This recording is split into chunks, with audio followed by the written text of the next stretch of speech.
Passar aqui pela frente, aqui, assim vocês podem me ver e eu ver vocês melhor. Uma boa noite a todos. Boa noite.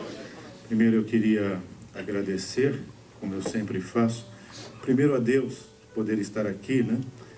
Não tem coisa melhor do que ser grato a Deus. Meu pai sempre diz que só está motivado quem está agradecido a Deus. E gostaria de, antes de me apresentar, também apresentar, está comigo também minha esposa, essa linda menina que Deus me deu, está aqui, né? Fica em pé para que todos fiquem aí com um pouquinho de inveja, né? É a minha menina linda que Deus me deu. O que nós vamos compartilhar com vocês, alguns minutos, né? É uma pequena parte da nossa vida, do que Deus é para nós, do que Deus foi, do que Deus tem sido e do que Deus será também, do que a gente acredita, né? Então é um pequeno resumo aí da nossa vida, de uma parte de testemunho. É um pouco diferente, talvez, de todos os testemunhos que você já ouviu na Donep. Uma boa parte a gente veio por dor, né? E vem por dor e que tem problema, está quebrado financeiramente, estava envolvido com outras seitas, com demônios. A minha história é um pouquinho diferente. Não, eu nasci num lar cristão, o meu avô nasceu na Alemanha, já era evangélico, já era um homem de fé e que acreditava nas coisas impossíveis, quando ninguém não acreditava mais, ele ainda estava dizendo, eu sei em quem tenho crido, o meu Deus é poderoso para fazer coisas. Eu nasci no meio desse lar, que é um pouquinho diferente a história, né? Porém, quem sabe nesta noite, Deus, o Deus Todo-Poderoso, né?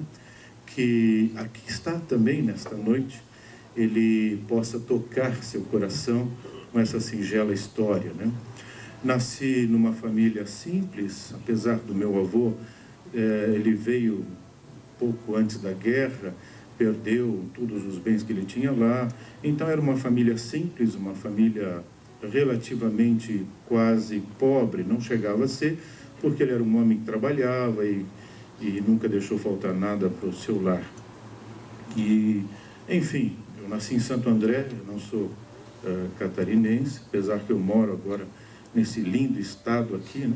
Moro em Timbó, quem conhece, é uma cidadezinha pequena, uma delícia morar naquele lugar, para quem fugiu lá de Santo André, daquela loucura toda. Mas eu nasci em Santo André, eu sou andreense da terra, e lá formei toda a minha família. E durante todo o período, quando a gente ainda era garoto, vivendo num lar cheio de fé, o meu pai sempre foi um homem de muita fé, o é até hoje, e sempre muito usado por Deus. A gente nasceu nesse lar cristão. Para vocês terem ideia, com 8 anos de idade eu já pregava o evangelho, o microfone nas praças públicas. Com 8 anos eu ganhei minhas primeiras almas para Jesus. Foi muito bom, uma experiência muito agradável. Meu pai fazia um culto ao ar livre e aí eu estava encostado numa banca de jornal num domingo de uma tarde com uma garoa, aquela garoa de São Paulo, e ele virou para mim e disse assim, agora é você que vai pregar, meu filho. Eu olhei para trás, não tinha ninguém. Eu disse, sou eu, papai? Tinha 8 anos. Ele disse, é você mesmo, filho. Eu disse, mas eu sou uma criança. Ele disse, vem cá, o Senhor é contigo, você pode falar. Não tinha ninguém na rua, uma garoa, um frio, domingo à tarde, e a gente estava, eu como garoto, como criança, eles estão pregando para as paredes aqui, não tem ninguém neste lugar. Quando eu peguei o microfone, eu abri a Bíblia, meu pai teve que segurar o microfone, ainda não conseguia controlar os dois ao mesmo tempo, Bíblia e microfone, e abri em São Lucas capítulo 2, versículo 1, e eu recebi a primeira revelação bíblica aos 8 anos, quando diz assim, não havia lugar para ele na estalagem, ele era Jesus, que estava nascendo, e aí eu comecei a pregar. E nisso vinha subindo um senhor, uma marmita debaixo do braço, voltando talvez da hora extra de domingo, do trabalho, e viu um menino de 8 anos pregando, e falou, o que essa criança está aí, nessa garoa, né, falando, e parou do lado de lá da rua e ficou me ouvindo. Eu disse, sabe por que não tinha lugar para Jesus nascer na estalagem? Porque ele não veio para nascer e nem morar em estalagem, ele veio para nascer e morar no seu coração, na sua vida, no seu lar, na sua família. Isso, uma criança de 8 anos. Não era eu, já era uma revelação do Espírito Santo que a gente estava tendo ali. E aí, meu pai disse assim, pôs a mão no meu ombro e disse, faz o apelo, filho. Eu disse, mas pai, e aí, tá bom. quantos de vocês querem? Isso tinha um. Querem se entregar para Jesus? E aí o homem disse assim: menino, esse Jesus que você está falando eu quero. Eu não posso mais ficar sem ele. O que eu tenho que fazer? E veio em minha direção. E olhando para o meu pai com medo, e agora, pai? Diz, manda ele se ajoelhar. No meio da calçada, se ajoelhou. Meu pai pegou a minha mão. Eu nunca vou esquecer dessa cena. Toca a minha alma. Pegou a minha mão e colocou sobre a cabeça dele. E eu não conseguia nem orar. Comecei a chorar, uma criança. E aí quando veio as palavras, disse: Jesus, abençoa este homem e dá uma paz que ele nunca sentiu na sua alma. Foi isso que eu disse. Ele começou a chorar também, ficou em pé e disse assim: você pode agora falar desse mesmo Jesus, menino, para minha esposa e para os meus filhos? E nós fomos para lá, a esposa se converteu, os filhos também, e hoje é uma grande igreja. Começou na casa dele, naquele bairro, chama Jardim Estela, em Santo André, uma grande igreja. Então a gente começou assim. E aí tínhamos um monte de sonhos, Deus foi abençoando os sonhos. Quando eu tinha 15 anos, eu trabalhava numa empresa alemã chamada Hermann Jackson, que fazia modelos de fundição. E Deus, pelo seu grande amor, sempre foi comigo, e eu só tenho que agradecê-lo. A glória toda dele, eu transfiro toda para ele, porque ele merece toda essa glória. E ele abençoava em tudo que eu punha a mão. Eu comecei a trabalhar com a pintura, aprendiz de modelador de pintura. E aí os modelos, todo mundo dizia: olha, está muito melhor agora que você está trabalhando. Eu era um garoto de 15 anos, mas Deus abençoava. E aí tinha problema nas máquinas, disse: ó, põe esse menino aí, porque tudo que ele põe a mão dá certo, e põe ele para consertar as máquinas. Bom, para vocês terem ideia, as máquinas, enquanto eu era o responsável em consertar a máquina, elas não quebravam mais, para vocês terem ideia. E Deus foi sempre nos abençoando. E um dia eu estava nessa empresa, já há quase um ano, meu pai disse assim: olha, Deus falou comigo, é nessa família que eu vivi, e no meio desta família que eu cresci. Deus falou comigo. E tem muita gente que não acredita que Deus fala, mas Ele fala. Por isso que você está aqui nessa noite, senão você nem viria aqui. E aí ele disse: e você vai trabalhar numa outra empresa, e nessa outra empresa você vai ter uma grande oportunidade, e lá vai ser a porta que Deus tem aberto para você. Eu disse: mas pai, está tão bom aqui, já estão me promovendo, eu já estava começando a aprender um curso de desenho. Ele disse: terminou teu tempo, vai lá e diz para o dono da empresa. E eu cheguei e disse: olha, muito obrigado, foi uma maravilha trabalhar com o senhor, mas meu pai disse que tem um outro lugar para mim. Ele disse: eu quero falar com teu pai, porque eu estou investindo em você. Eu disse: olha, não adianta, o meu pai, quando o nosso Deus fala com ele, não tem quem faça ele mudar. Ele disse: então vou fazer o quê? E saí. No outro dia de manhã, meu pai tinha uma Kombi, ele era chamado de o homem da Kombi vermelha, era uma Kombi vermelha, e aí colocou eu na Kombi e fomos lá para Diadema. Quem conhece Diadema, tem muitas empresas lá, e quando paramos em frente, eu posso citar o nome da empresa, porque trabalhei muitos anos lá, lá foi a porta que Deus abriu. Quando eu cheguei em frente à empresa Prensa Schuller, meu pai parou a Kombi e disse assim: é nesta empresa que você vai trabalhar, porque Deus me falou. Olhei a placa, disse: tinha vagas, uma placa enorme, mais alto que esse teto, que escrito bem grande assim: não há vagas. Um adolescente, 15 anos para 16, fui com a cabeça abaixo em direção. Meu pai só disse assim: eu vou ficar aqui orando, você vai lá e diz para o homem que você vai trabalhar aqui nessa empresa.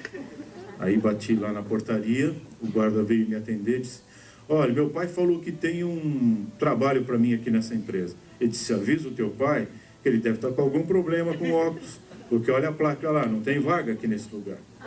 Eu disse: tá bom, o senhor me desculpa.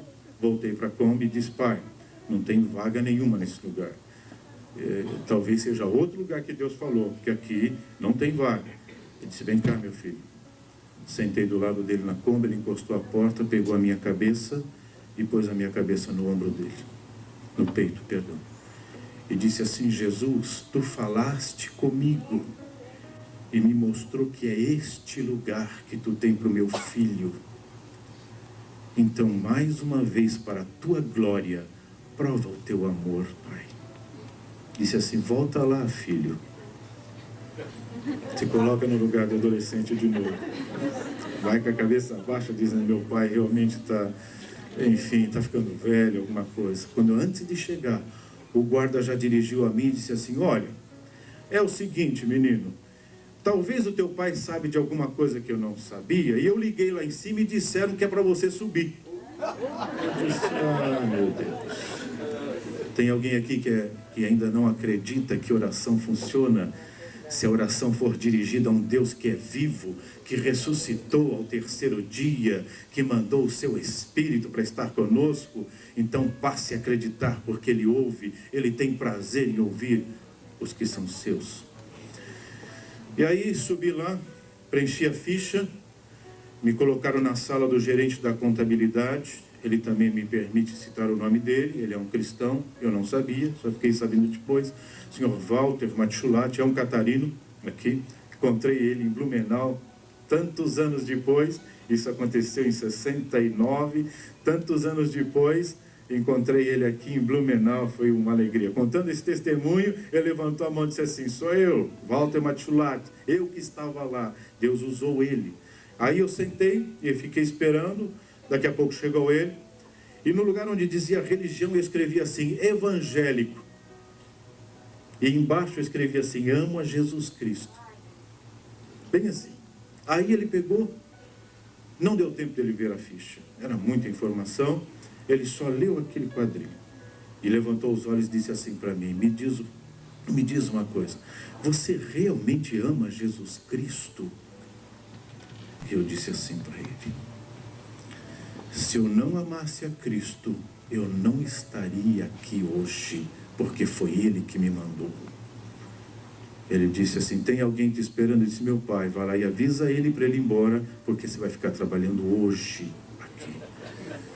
E foram 9 anos quase, 8 anos trabalhando lá, onde Deus abriu portas, e um ano depois, até o alemão, que eu já não falava há algum tempo, em questão de 3, 4 meses, o idioma é como se ele tivesse aflorado. Eu tinha falado muito pequeno com meu avô, quando eu ainda tinha 3, 4 aninhos, 4, 5. E em 3 meses, ouvindo eles falarem alemão, eu comecei a falar alemão fluentemente. Ele ficou assustado, espantado com aquilo. Seu Richard Klett, o diretor-presidente da companhia, ele disse, mas que negócio é esse? 3 meses atrás você entrou aqui e não falava uma palavra em alemão, e agora você conversa comigo em alemão. Ele não falava português. E eu dizia assim, é o meu Deus, eu falava para ele. E aí ele ficava assim, não dizia nada. Depois de uns 7 a 8 meses, mais ou menos, se não me falha a memória, ele me disse assim, amanhã você vai começar a trabalhar na engenharia. Engenharia? Eu era um office boy, um contínuo lá da administração, trabalhava, assessorava lá a diretoria, mandando o telex, lembra do tempo do telex? Eu era lá um operador de telex e que cuidava do almoxarifado, alguma coisa desse tipo. Nunca nem tinha conhecimento. Eu disse, na engenharia? Ele disse, na engenharia. Chamou o gerente da engenharia, seu Carlinhos Raul, e disse, ensina tudo para esse menino que você sabe. E se tiver alguma coisa que você não sabe, procura quem sabe e manda ele ensinar também. Bem assim. O homem ficou, o outro alemão ficou meio assim, olhando para mim, como quem diz, o que ele viu nesse rapaz, né? Para querer isso. É assim que Deus faz. Deus foi nos abençoando e passamos ali. Daí ele perguntou assim, mas e eu vou registrar ele como? O que ele vai ser? Ele vai ser projetista mecânico, pode escrever aí. Eu não era projetista de nada, veja, nem tinha estudado nada para isso. Aí naquele dia, a partir daquela segunda-feira, eu comecei como projetista mecânico, sem ser projetista de nada. Deus faz coisas que você nunca vai entender. Quando Ele quer abençoar alguém, não há inferno que possa impedir. Entenda isso. Eu experimentei e experimento isso em toda a minha vida. E Deus ali nos abençoou, depois tivemos oportunidade em outras companhias, até que, depois de algum tempo, eu trabalhei numa companhia ligado à especialização de hidráulica e pneumática, onde me tornei, naquela época, um dos maiores especialistas da América Latina e reconhecido também em outros países, na área de hidráulica pneumática. E foi uma coisa também muito interessante, porque naquela época no país não havia nem livros de hidráulica e pneumática em português. E tinha só em alemão, em inglês, em francês, em espanhol, mas não tinha em português. E tudo que era problema dentro da empresa, que se tratava de hidráulica e pneumática, eles diziam assim: manda lá para o crente. O crente era eu, lá na engenharia. O projetista que não era projetista, era eu. E aí eu fui estudando, fui comendo aquilo. No final, nenhuma prensa era projetada, não se iniciava o projeto, enquanto não passava na minha mão. Diz, primeiro tem que passar lá na mão do Daniel, ele tem que refazer todos os cálculos que vinham da Alemanha. Eu refazia uma parte dos cálculos e modificava, porque eu consegui baratear o custo da fabricação dos equipamentos, usando um outro sistema, um pouco mais agressivo do que a Alemanha usava, que era muito conservadora. E com isso a empresa começou a vender mais equipamentos, enfim, e Deus nos abençoou muito. Tivemos oportunidade para uma outra companhia, saímos para uma outra empresa que trabalhava exclusivamente com hidráulica e pneumática, atendia trens de pouso, para naves espaciais, fornecia válvulas especiais para naves, enfim, para a NASA inclusive. E como era uma área que eu gostava muito e tinha me especializado, começamos a trabalhar e eu assumi logo depois a gerência responsável pela engenharia simultânea e todos os novos lançamentos, os novos projetos. A gente participava a nível de reunião com todos os gerentes de engenharia mundial. E trabalhamos durante algum tempo como responsável geral por todos os novos projetos, e Deus ali nos abençoou muito. Eu vi muito a mão de Deus. Eu era chamado nos Estados Unidos de God Researcher, o pesquisador de Deus, porque tudo eu falava assim: Deus vai me ajudar, eu dizia. Em tudo eu falava. Então eles diziam: um dia se Deus vai esquecer de você e você vai ter que fazer as coisas sozinho. Eu disse assim: Deus nunca se esquece de nós. O que Ele formou, Ele tem prazer em cuidar.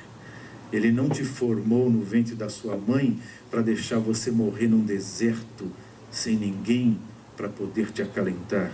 Não, se não tiver ninguém, Deus está ao seu lado para te acalentar. Ele nunca nos deixa.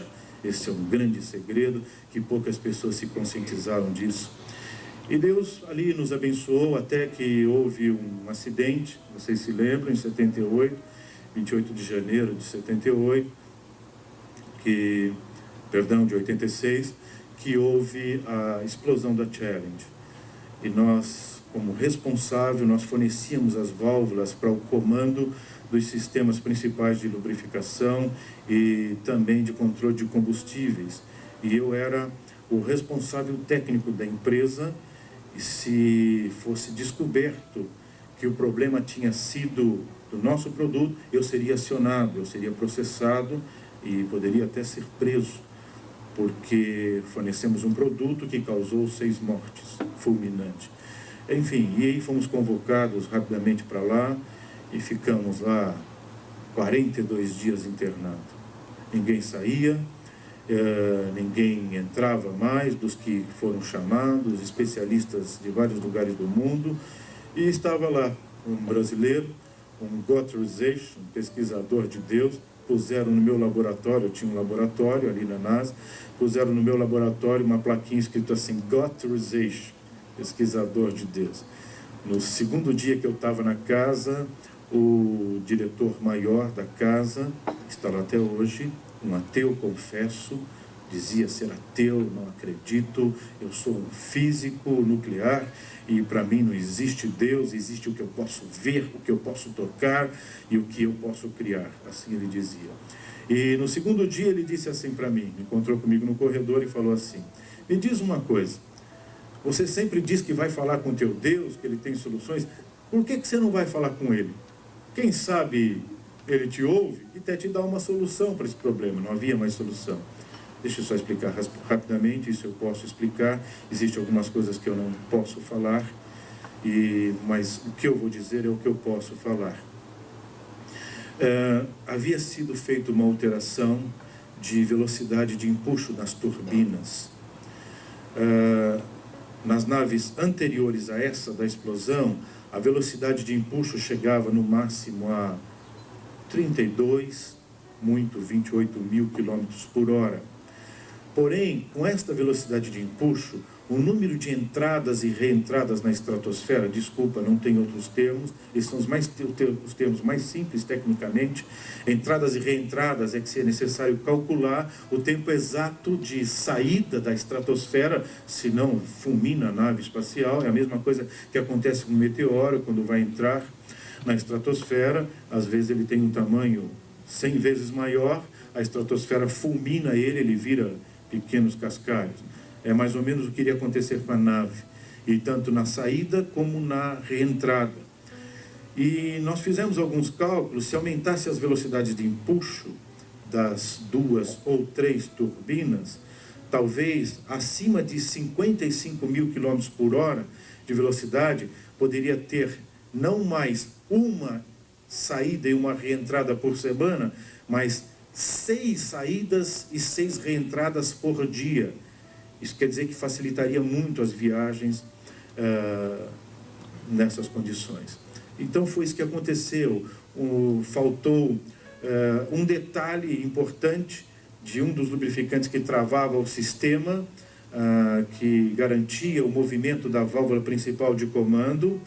E quando se aumentou a velocidade, houve uma mudança na energia cinética e na energia dinâmica de todo o sistema, que foi um pequeno detalhe que não se levaram em consideração, e ela travou a válvula do comando aberta e uniu os dois combustíveis, o sólido e o gasoso, e ele explodiu. Eles não conseguiram acionar porque houve uma quebra do grão do lubrificante e a válvula travou. O mesmo que ocorria, em vez de quando você ouvia nas notícias, travou o trem de pouso e não desceu o trem de pouso, nem o sistema de emergência, e teve que descer de barriga o avião. Lembra? Antes de 86, era comum, em vez de quando você ouvia isso, somente nos aviões pequenos. Depois de 86, você nunca mais ouviu isso. Por quê? Eu vou te dizer. E aí, o que aconteceu? Estávamos lá já quase 42 dias, e vai para o laboratório e testa e faz testes, e nada, não havia solução para a modificação desse sistema. Quando foi já quase com 42 dias que estávamos lá, eu encontrei novamente esse ateu. Antigamente eu citava o nome dele, eu não posso mais, e ele disse assim para mim: não porque ele não permite, é que o sistema de segurança é que não permite. E o que aconteceu? Ele pegou e me disse assim no corredor: e aí, cadê o teu Deus? Será que ele não foi viajar? Quem sabe ele está passeando, não pode te ouvir? E zombou de mim ali, zombou de Deus. Naquela hora, eu vou dizer para vocês o que eu senti. Os meus dedos dentro do sapato, eles começaram a aquecer, esquentar. E eu ouvindo ele, eu olhava para o meu pé como querendo ver os meus dedos, porque eu não sentia mais eles dentro do sapato. Eles foram esquentando, foram aquecendo, e aquele calor foi subindo na minha perna, como se quisesse me queimar todo o meu corpo. E aí eu perdi o controle da boca, da língua, e eu disse assim para ele: hoje ainda você vai glorificar o meu Deus, porque ele vai me dar a solução. Ele disse assim para mim: se o teu Deus fizer isso, é sinal que ele fala com você, então é sinal que ele é vivo. Eu sou o primeiro a glorificar então o teu Deus, porque então ele merece. Ele disse. Ninguém tinha solução. Tinha aproximadamente na casa de todas as áreas, de vários lugares do país, do mundo, desculpa, mais de 380 experts em diferentes áreas. E não havia solução. Eu voltei para o laboratório, eu disse: meu Deus, o que eu falei para esse homem? Eu não tenho solução nenhuma. E agora, Pai? O Espírito Santo me acalmou, eu senti uma paz, essa mesma que o irmão Rangel disse, que aquele empresário lá na Índia sentiu. Eu senti uma paz, uma calma que entrou na minha alma. Voltei para o meu quarto, que era do lado do laboratório, ajoelhei e comecei a orar. Disse: Deus, eu não tenho outro lugar para buscar solução a não ser em Ti, porque eu não tenho essa solução. Se não vier do céu, eu não tenho outro lugar. Eu estava com a Bíblia aberta, ela estava lá em Êxodo 30, 22, e lá tem algumas fórmulas que Deus deu para o perfumista e para o sacerdote, que fazia o incenso, que após a liturgia do culto na época era aspergido. E o Espírito de Deus tocou em meu coração. Quando eu abri os olhos da oração, eu vi todas aquelas especiarias e tal. E aí eu senti a direção de Deus. Ali estava a solução. Voltei para o laboratório e disse assim: eu já tenho a solução. Este dito ateu disse assim: só se Deus falou com você, só se você buscou no céu, porque ninguém tem nada até agora. Eu disse: é de lá mesmo que veio, é do céu, se você quer saber. Ele disse: então vamos ver. Alguns componentes não tinham, um tinha na Turquia, outro só em Israel. Os caças foram rapidamente lá, buscaram, em questão de horas já estavam de volta. Montamos no laboratório, havia um osciloscópio que podia medir qualquer alteração de energia cinética e simulava a velocidade até 150 mil km por hora, para ver quais eram as alterações de energia que ocorriam em todo o sistema. Montamos lá todo o sistema. E aí eu peguei 2 gotas de betume. Sabem o que é betume? É o óleo grosso, petróleo bruto antes de ser tratado. Peguei 2 gotas, coloquei, eles ficaram todo mundo olhando para mim: o que você vai fazer? Eu falei assim: fique em paz. Da onde vem a fórmula, ele sabe o que faz, eu disse. Eu estava em paz, eu lhes confesso. Não sabia, veja, como homem, se aquilo ia dar certo. Mas como servo de Deus, eu tinha convicção que o que Deus faz, Ele não brinca com seus filhos. Eu tinha convicção. E aí montamos e começou a testar. Chegou a 38 mil. Este homem, dito ateu, já andava de um lado para o outro. O osciloscópio, ele é enorme, ele tem quase 1,80 m de diâmetro. Você vê de longe. E não havia a menor alteração do grão, não se quebrava o grão. Chegou a 45 mil, nenhuma alteração. O melhor que existia anterior, quando era 28, ele já quebrava o grão e travava todo o sistema. Já estava a 55 e nada tinha acontecido. E ele já andando rápido de um lado para outro, e batia no meu ombro e dizia assim: mas que negócio é esse? Como é que é isso aí? Da onde você foi buscar? E que Deus é esse? Como que é isto? E começou já, e me sacudia o meu ombro, como se queria tirar de dentro de mim o que é que eu tinha feito, da onde eu tinha tirado aquilo. E eu glorificando a Deus, ainda calmo, glorificando, agradecendo a Deus, e o osciloscópio foi subindo, 80, 85 mil quilômetros por hora, não acontecia nada, e se provou ao contrário. Quanto maior era a diferença de energia, quanto maior era a carga de pressão sobre o sistema, menor era o atrito, e melhor era a capacidade do grão para se submeter àquela situação. Era o contrário às leis da física, contrário ao que tudo se sabia até aquela época sobre aquele tipo de grão. Era o contrário, o oposto. E aí chegou, o equipamento só chega até 150 mil, quando já estava 140, parecia que a parede todinha ia arrancar, porque é um barulho ensurdecedor, insuportável, e nada havia acontecido. A performance era melhor. Quanto maior era a velocidade, maior era a carga e as diferenças de energia. A essa altura ele já estava pulando de um lado para outro, todo mundo gritando. Lá é comum, quando se descobre alguma coisa, é coisa de malucos, de pesquisadores, é o que se diz, né? Mas é isso mesmo, na realidade é um pouco assim também. Talvez o que você imagina um pouco é o que acontece lá. Quando se descobre alguma coisa, parece um bando de louco, todo mundo pulando, gritando. E quem descobre, tem uma lei na casa, quem descobre tem autonomia para decidir o que é que todo mundo vai gritar. É coisa de pesquisador mesmo. É bem por aí. E aí eu disse: parem, todos. Um gritava eureka, outro gritava não sei o quê. Todos agora vão gritar: glórias a Deus, aleluia, Cristo é vivo, só Ele faz estas coisas. E este dito ateu, eu falo e toca a minha alma, era o primeiro na frente gritando e pulando, foi filmado e está lá na história da NASA. Veja, ele era ateu até aquele dia, hoje ele não é mais, é um cristão que glorifica a Deus, serve a Deus, e não faz nada sem falar com Deus. E ele diz: o que eu sei, eu só sei porque Deus permitiu que eu soubesse. Essa é a grande diferença.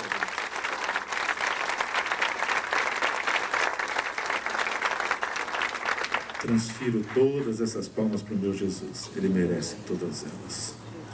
E aí assim foi, essa foi uma experiência na casa. Depois tivemos oportunidade para trabalhar ainda nesta companhia. Ele era ligado ao armamento bélico e, contrário à minha vontade, eu fui trabalhar com armamento bélico.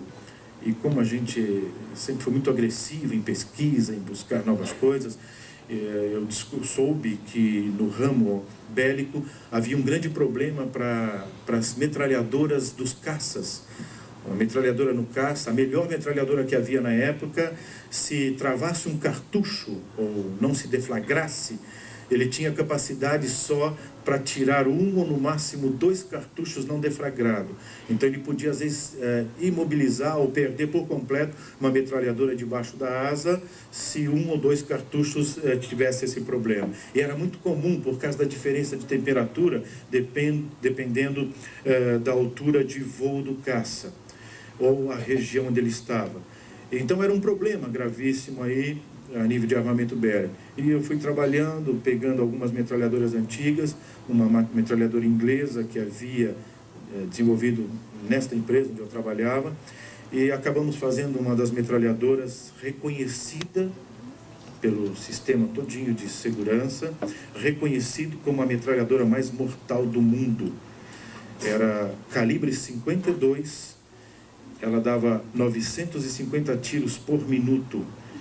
E ela não existia possibilidade de travamento, porque foi criado um sistema anti-travamento de altíssima pressão, com liga de carbono muito leve, para não pesar muito no aparelho, que nós conseguimos colocar dentro desse tanque, um pequeno tanque, só que é debaixo da asa, 8.450 bar de pressão. Desculpem quem não é da área, não tem outro termo, é kgf por centímetro quadrado, mas é pressão, a sua mente não consegue imaginar, a verdade é essa, é muita pressão.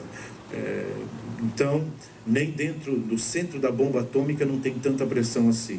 No centro de uma bomba atômica, a pressão máxima de expansão de átomos que ela gera é em torno de mais ou menos 2.800 bar kgf por centímetro quadrado, e no centro e dentro de um tanque desse chegava a quase 8.000 bar. E então era indefinido, você podia, se cartuchos não deflagrasse, ela explodia os cartuchos para fora, e nunca a metralhadora, e a altíssima precisão, era com mira laser, um sistema controlado por uma centralina que nós desenvolvemos com uma equipe. E quando nós fomos fazer o primeiro teste, se fez um muro muito grande, uma parede muito grande, alta, de concreto e com várias linhas, vários riscos, e o armamento ele é medido pela precisão de tiro, não só pela capacidade de destruição, mas pela precisão de tiro. Nós ficamos na casa-mata, guardados, e pelo rádio dissemos para o caça descer, arremeter, e aí, quando ele desceu, ao contrário, quando ele desceu, ele acionou a metralhadora a uma distância de 1.600 metros, um pouquinho mais do que 1,5 km. E aí, toda aquela poeira, não dava para ver direito o que tinha acontecido, demos rádio, disse, não desce novamente, nós vamos lá checar o que aconteceu. Saí correndo na frente de todos, eu estava muito curioso para ver o que tinha acontecido, e eu cheguei na frente dos oficiais, e quando eu cheguei no muro, e aquele pó estava cedendo, o muro tinha sido cortado, é concreto com ferro de 3/8, ele tinha de 70 milímetros de espessura, 70 centímetros de espessura, ele tinha sido cortado como você corta uma faca, usando uma faca, um queijo. Com precisão, com erro de 0,2 a 1.600 metros. Nunca se tinha visto nada igual.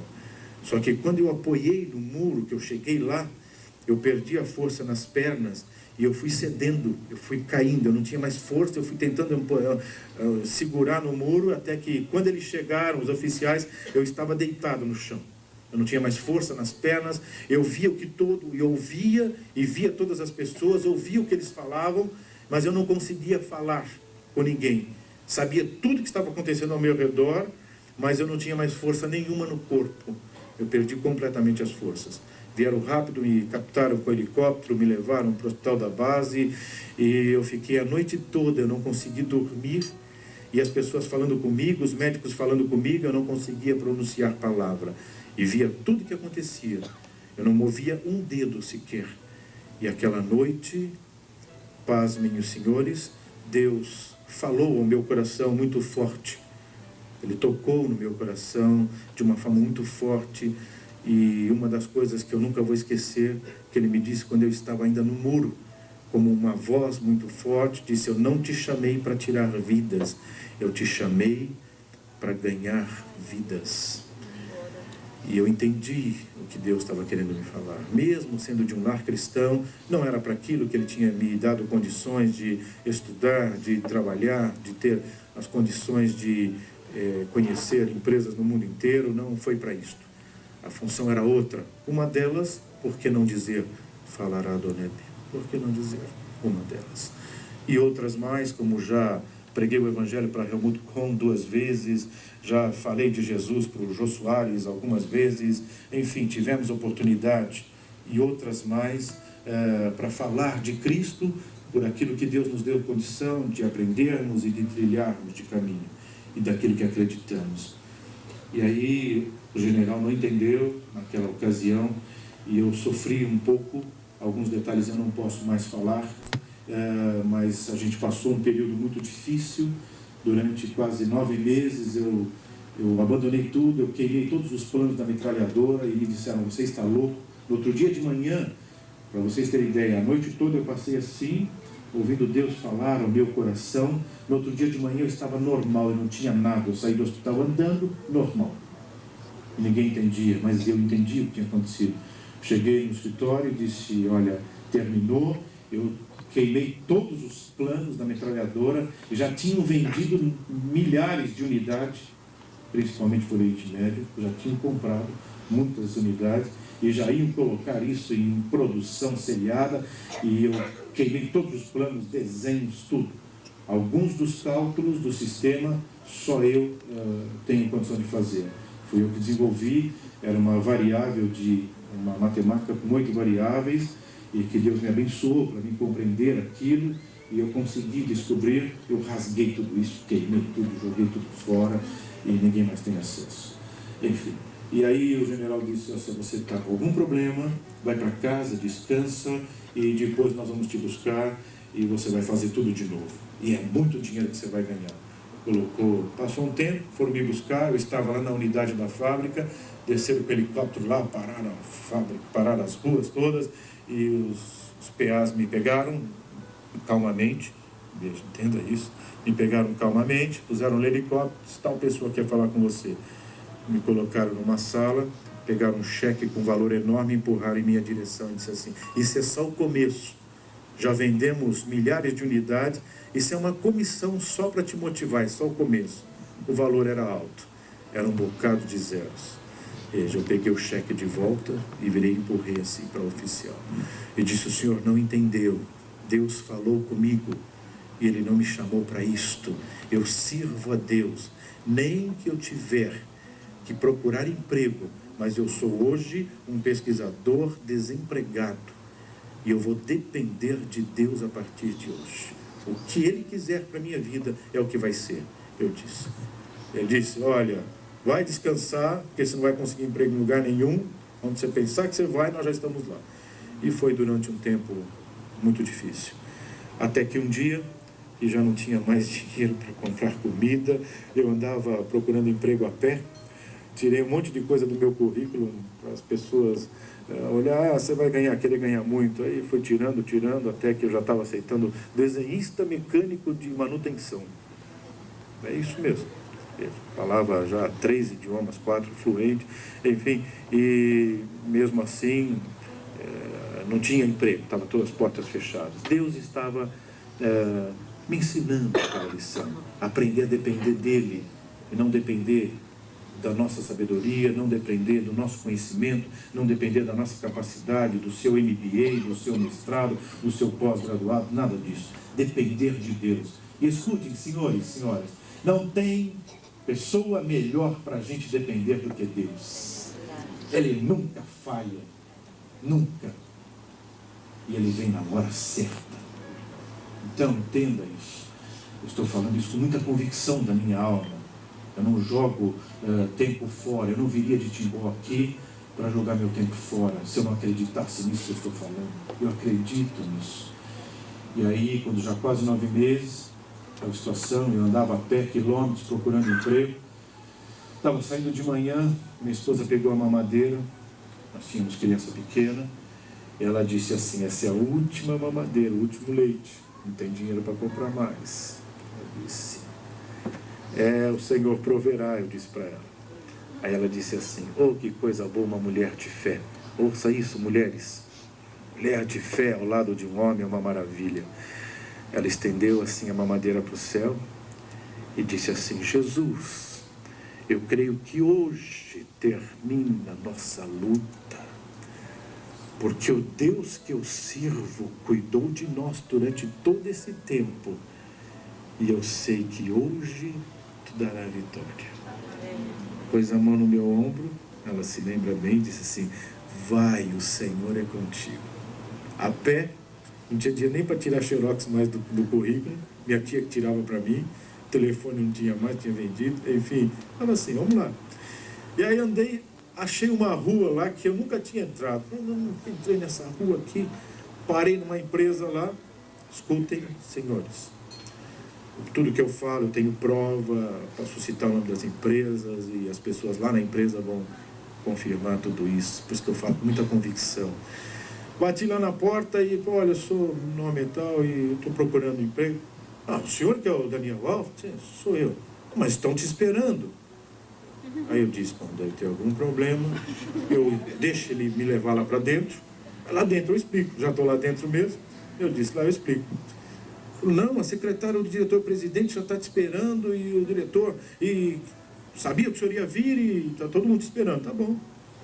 Veio a secretária do diretor, nem sabia se eu falava alemão ou não, já veio falando alemão no corredor, e tal, que bom que o senhor veio, ele já está lhe esperando, até agora eu não sabia quem era, eu só sei que era o diretor-presidente da companhia, me pôs numa sala muito grande lá, sentamos na sala, e ele disse assim, se apresentou, e aí eu disse: pô, agora eu vou ter que explicar para este homem o que aconteceu, e que eu não sou quem ele está esperando, deve ser algum outro Daniel Wolff, porque... Aí eu disse: olha, eu quero lhe explicar uma coisa, senhor. Eu nunca mandei currículo para a sua empresa, e eu não sei do que se trata, eu não sei o que está acontecendo, mas eu acho que eu não sou a pessoa que vocês esperavam, mas eu aproveitei a oportunidade para dizer para o senhor que eu estou procurando serviço. Ele falou, abriu a gaveta, tirou o meu currículo: mas esse currículo não é seu? Eu falei: sim, é meu currículo, mas não fui eu quem mandei. Ele disse: não, esse currículo está aqui há 9 meses. Fazia 9 meses quase que eu estava desempregado. Há 9 meses, uma pessoa que é da sua igreja, você entregou para ele, ele veio e trouxe para mim aqui. Mas há 9 meses atrás eu não tinha colocação para o senhor. Eu disse: eu vou guardar, porque eu gostei desse currículo, e quando eu precisar eu vou chamar ele. Falou: e foi essa semana que nós precisamos. E eu mandei ele lhe avisar, mas naquele domingo eu não fui na igreja. Veja, eu não fui, porque Deus queria me mostrar isso, que Ele cuida. Ele estava querendo me mostrar: valeu a pena, meu filho, depender de mim. Para de depender de você e começa a depender de mim. Era isso que Deus estava querendo me ensinar. E eu tinha que aprender. E eu fui exatamente na empresa, ninguém tinha me avisado, e como se Deus falasse: aqui, meu filho, vai lá, é aqui o lugar que está lá. E nós estávamos esperando o senhor: vamos fazer o seguinte, eu quero tanto o seu trabalho aqui na companhia, e pelo que já falaram, que o senhor tem condição de fazer, que nós vamos fazer o seguinte: eu vou pagar um salário já de mês adiantado para o senhor. Já viram isso? É isso mesmo. Esse é o Deus que eu sirvo, e que te ama, que te trouxe aqui nessa noite. Veja, não fui eu que fui lá falar para o homem que eu não tinha dinheiro nem para comprar leite para outro dia. Não, não fui eu. Mas o meu Deus cuida dos detalhes da nossa vida. Eu sou testemunha disso. E aí a minha esposa, eu liguei para minha esposa, ela não deu nem tempo de eu falar. Ela só disse assim: já está empregado, não é, meu filho? Eu disse: é isso mesmo. Oh, mulher de fé, que maravilha. É isso. Eu disse: já estou assim e já tenho um salário adiantado já. Quando eu sair fora da fábrica, sair glorificando a Deus, não tenho vergonha não. Sair glorificando a Deus pela calçada, quem me visse, esse um maluco aí. Veja, eu sou sim, sou um maluco grato a Deus, que vale a pena depender dele, servir esse Deus. E ali Deus abriu muitas portas, e depois montamos um escritório nosso de consultoria, e fomos trabalhando com consultoria em empresas, pegando massas falidas. É isso mesmo. Deus me chamou para pegar massas falidas. As empresas, e eu tinha muito cliente, e tenho até hoje. Veja, só que hoje eu não trabalho mais com isso, hoje eu trabalho com uma única empresa, full time, então não adianta vir procurar meu serviço. Já passamos por esse trabalho, mas se quiser ouvir de um Jesus que tira a massa falida, eu ainda conheço muito bem esse Jesus. Veja, e aí Deus nos levou a muitas experiências, uma grande empresa química, havia demônios naquela empresa, não tenho receio de falar isso. Eles terminavam de montar, de colocar, de vazar o líquido nas garrafas, quando a empilhadeira vinha para levantar com pallet, tudo amarrado, travado, as cordas estouravam e caía tudo antes de colocar no caminhão. Quando conseguiam colocar no caminhão, o caminhão batia, ou então vazava tudo no meio do caminho, chegava lá, não conseguia entregar a mercadoria, e a empresa cada vez mais afundando. E aí um dia, um desses empresários, dono dessa empresa, me viu eu falar num jantar que nem esse, similar a esse, lá em Jundiaí, São Paulo. E quando terminou o jantar, ele disse assim: por acaso você iria na minha empresa fazer uma consultoria? Ele queria uma consultoria, imaginou que eu ia lá na empresa fazer uma consultoria técnico-comercial, administrativa, enfim. E aí quando ele me falou, eu senti no meu coração que o problema da empresa dele não era nada disto. O problema era demônios. E depois ele me contou: olha, eu tenho uma tia que é sócia e ela é macumbeira e ela vai lá e asperge sangue de galinha nos muros da empresa para poder ela prosperar. E depois disso que ela começou a fazer, a empresa começou a afundar. E não tem mais quem tira ela do buraco. Eu disse: tem sim, senhor. Disse: nós vamos fazer o seguinte, eu vou falar com meu Deus e nós vamos lá orar pela empresa. Disse: mas o senhor vai orar e a empresa então vai virar uma igreja? Eu disse: não é nada disso. A empresa vai continuar sendo empresa. A única coisa é que os demônios que estão lá vão bater em retirada. E o Senhor vai entrar naquele lugar. E aí, passou uma semana, 2 semanas, marcamos, eu prestava consultoria numa empresa em Campinas. Quem conhece Campinas, tem aquela avenida grande que sai de Campinas para Anhanguera, saí no trevo da Anhanguera. Estava saindo às 2h, meio-dia mais ou menos, daquela empresa em Campinas, para ir para Jundiaí, nesta outra grande empresa química, aonde eu ia lá para orar. Mandei reunir todos os funcionários, reunir os fornecedores, enfim, os diretores, toda a companhia, eu ia orar por todos eles. Quando eu estou saindo da avenida de Campinas, um carro, ali é totalmente dividido, tem poste, tem as árvores no meio da pista, que separa, um carro voou da outra pista contrária, entre o poste e a árvore. Eu estava com uma Fiorino da empresa, e bateu na lateral da Fiorino.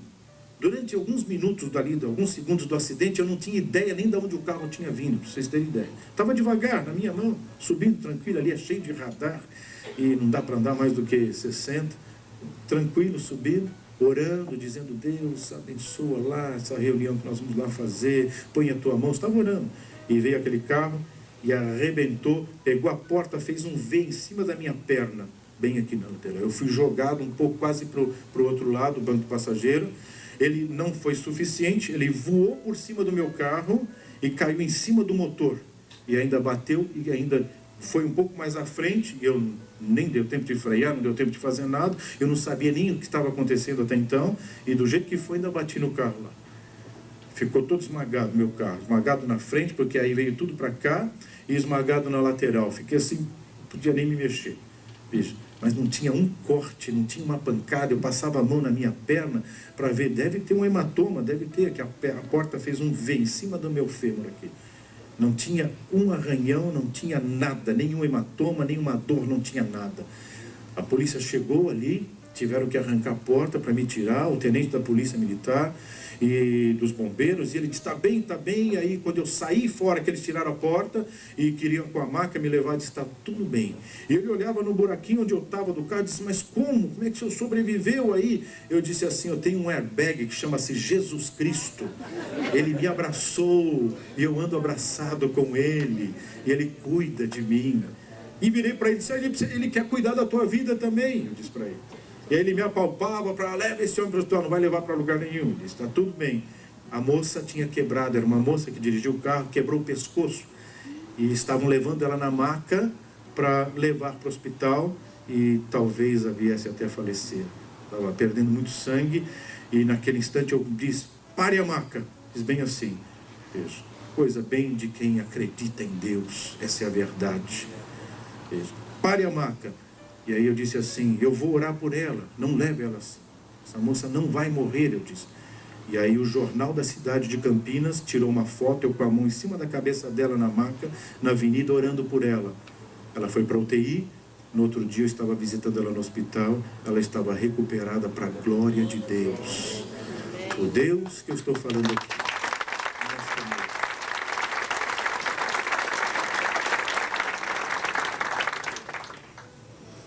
É esse Deus que nós viemos lhe falar, de um Deus que faz, de um Deus que acontece, mas quando nós permitimos.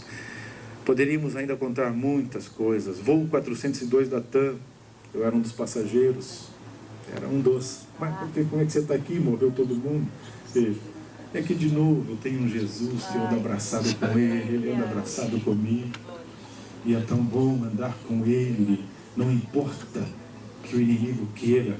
Tem pessoas preocupadas com inveja, com ciúmes, pessoas preocupadas que o casamento não vai dar certo, que a empresa não vai dar certo. É em nome de Jesus, muda a tua convicção. É que a tua convicção está no teu MBA, no teu carro, no teu conhecimento. Está na hora de ter convicção em Deus. Aí sim você vai descansar em paz. E vai ver que o teu casamento dá certo, o teu negócio dá certo, as tuas coisas dão certo. Com Deus, sem Ele, é sazonal, assim, altos e baixos. Um mês bem, outro não, é assim. Casamentos e vida financeira. É um gráfico assim. É igual uma senoidal. Quem sabe que é senoide sabe o que eu estou dizendo. Voo 402 da TAM, só para encerrar. Eu representava um fabricante de máquinas a laser na América Latina. E eu ia dar treinamento, eu tinha vendido um equipamento desse para o Rio, eu ia dar treinamento para um grupo de 36 engenheiros que vinha de todas as unidades do Brasil desta empresa, para receber treinamento, para poder vender esse tipo de serviço nos outros estados do Brasil.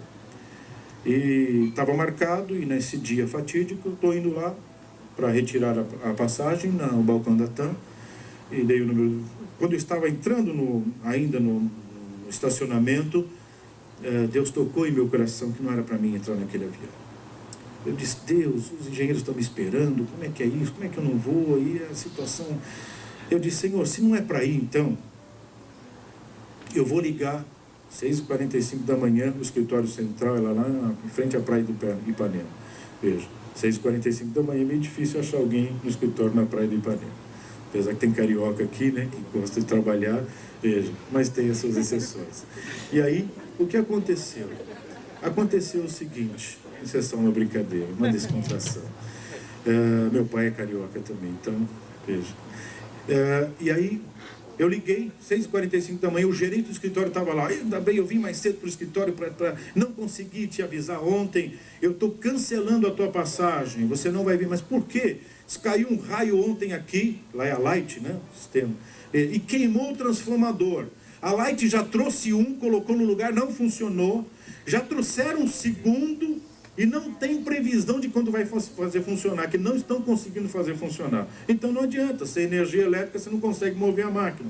Eu disse, tá bom, então quando for para ir de novo você me avisa. Voltei para o escritório, parei para tomar um café, nesse inteirinho o acidente aconteceu. Meu escritório era bem perto ali da Dr. Lino de Moraes, algumas ruas depois onde foi o acidente. Quando eu entrei na fábrica, era uma multinacional, a minha secretária, que tinha se afastado da igreja, dos caminhos do Senhor, e eu estava falando de Jesus para ela, mas ela sempre dizia, não tenho motivo, Jesus não me ama, às vezes eu tenho até dúvida que ele é vivo, que ele é real mesmo, parece uma coisa tão distante, e o Senhor é que fala aí com convicção, mas para mim é tão distante. Enfim, aí quando ela me viu, ela me tateava como se eu fosse um fantasma, mas quem tirou o senhor lá do avião? E eu não entendia nada ainda. A assistente social estava já no estacionamento, retirando o carro e ia avisar minha esposa que eu tinha morrido.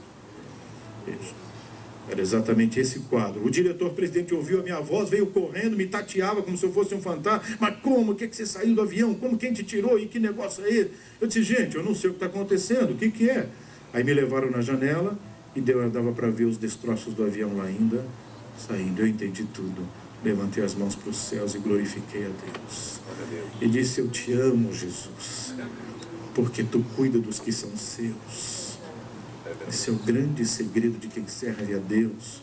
Esse é o grande segredo de quem entrega a sua vida a Deus, de quem se dispõe a viver com Ele. Eu costumo dizer que o que é seu, o mundo tira com facilidade, mas o que Deus te dá, o mundo tem que falar com Deus para te tirar. Essa é a grande diferença. Por isso que os teus negócios às vezes vão altos e baixos, porque você pensa que é seu. Por isso que o teu casamento não endireita, não vai, não acerta, porque você pensa que é seu. É minha mulher e eu faço o que eu quero, e meus filhos, nem nada disso. Não é seu, foi Deus quem deu. Na hora que você diz, não é meu, Senhor, é teu, aí para alguém fazer alguma coisa tem que falar com Ele. Essa é a diferença.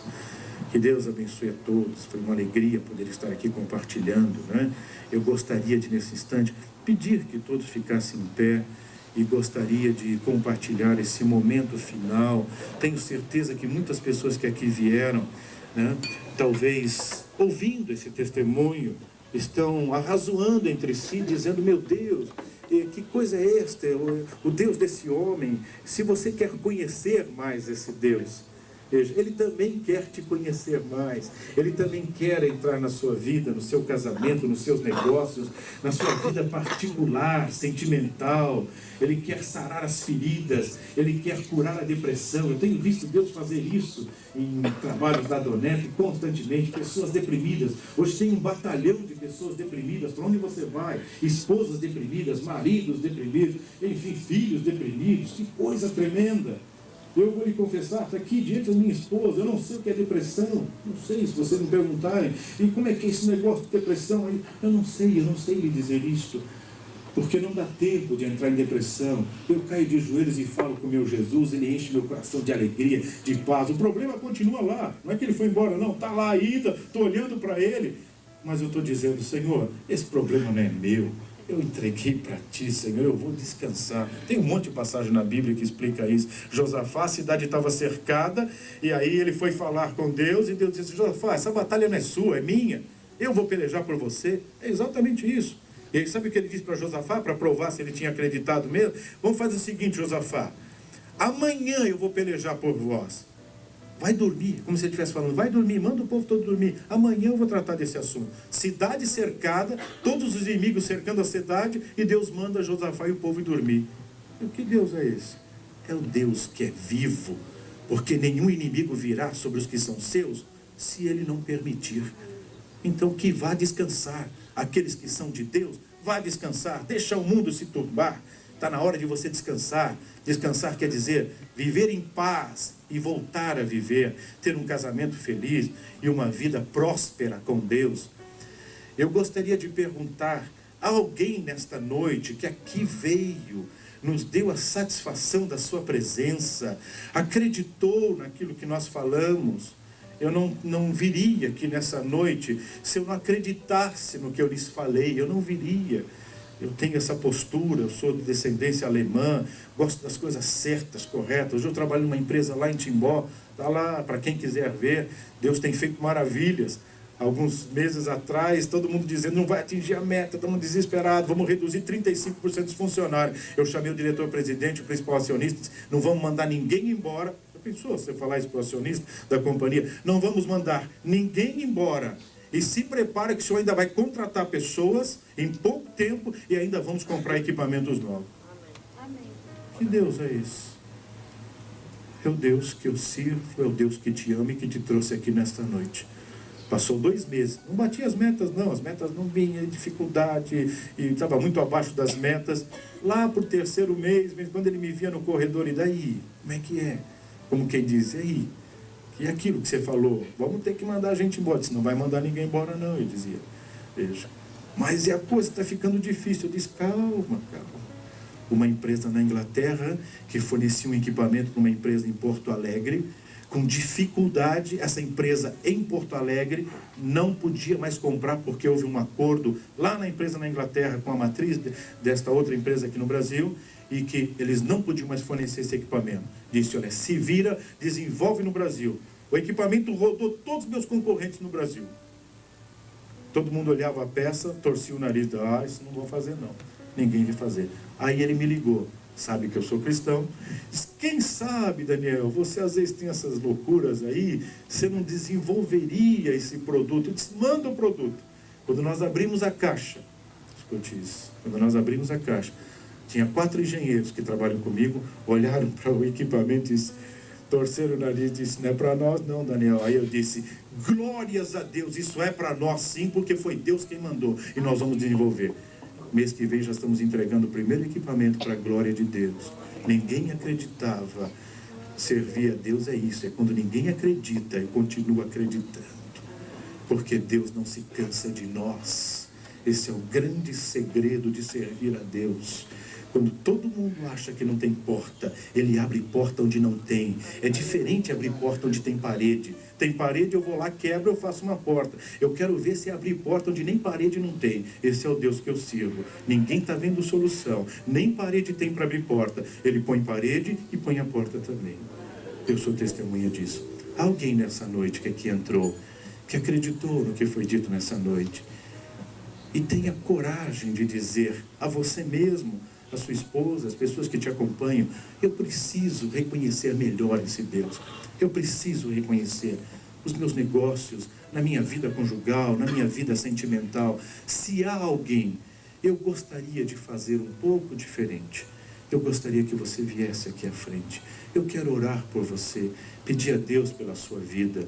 Eu sei que é um convite agressivo, é um convite diferente, mas eu gosto dos empresários daqui de Santa Catarina, porque eles são agressivos. Se tem que virar a mesa, a gente vira. E é isso mesmo que Deus espera de você. Quantas vezes, talvez você já chegou de manhã no teu escritório e baixou lá a cabeça na tua mesa e dizia, agora, o que eu vou fazer? As duplicatas estão aí, os impostos eu tenho que pagar, as situações estão aí e eu não tenho soluções. Como é bom quando a gente pode chegar no escritório de manhã e saber que Deus foi junto com você. Dá uma paz na alma. Há alguém nessa noite que tem coragem de sair do seu lugar e vir aqui? Eu gostaria de orar por você, olhar no seu rosto e não importa. Isso, tem gente com coragem, que coisa boa, que bom que vocês estão vindo.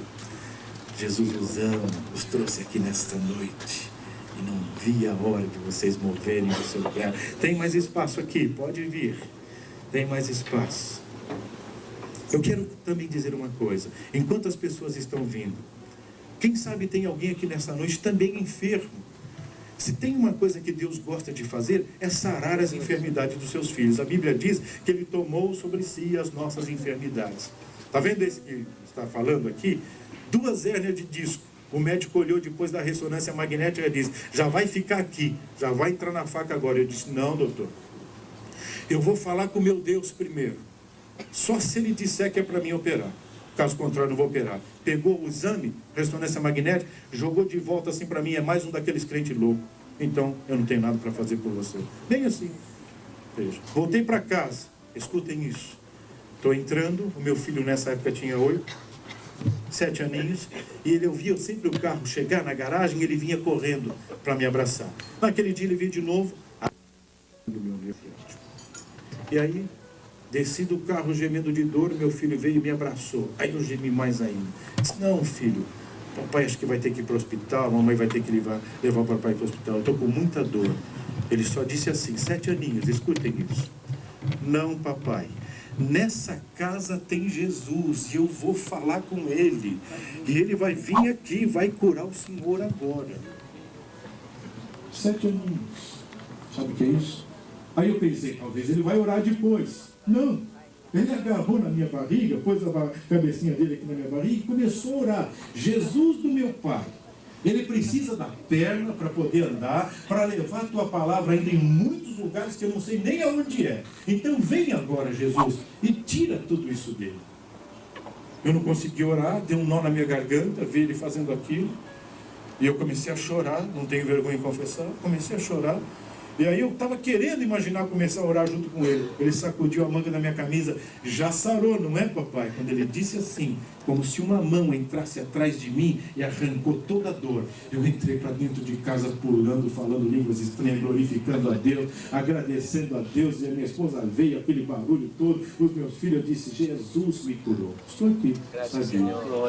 Quer saber do segredo? As eras continuam lá no mesmo lugar.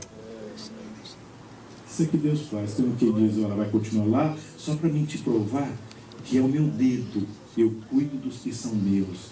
Deus não tem prazer no teu sofrimento. Se você veio aqui com fé também, além dele trabalhar na tua alma, além dele escrever o teu nome no livro da vida e te dar uma nova vida, mudar a tua história, ele também sara a tua vida física. Canal Semeando Vida. Deus dá o crescimento à semente que é plantada em terra boa. Deixa aqui o seu comentário, se inscreva no canal e ative as notificações para receber mais conteúdos que irão abençoar a sua vida. Até a próxima e fiquem com Deus.